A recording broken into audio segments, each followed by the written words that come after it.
good morning. Ayan, umaga na dito. It's 8:20 in the morning. Tingnan natin gaano kaganda sa labas ngayong umaga. Ayan.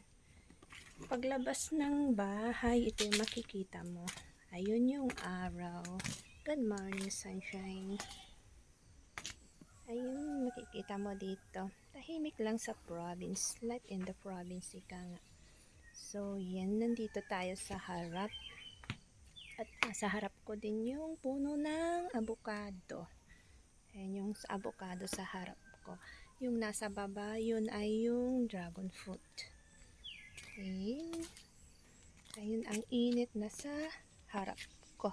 Pagdadaan dahil nandun yung bungad na may init. Ito yung sa makikita mo sa labasan. Ganito yung life sa province, guys. Hello mga ka-province. Kumusta naman ang araw niyo for today? Ayun, makikita mo yung sa bundok. Ang ganda-ganda ng tanawin. Paglabas mo ng bahay, andun din yung sa bukid sa baba. Nandun na rin yung mga kambing sa baba.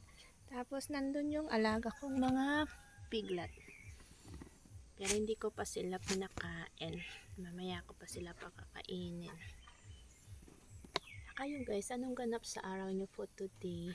Ito yung ganap for today sa bahay. Thanks guys for watching. See you again on my next video. Bye everyone. Peace.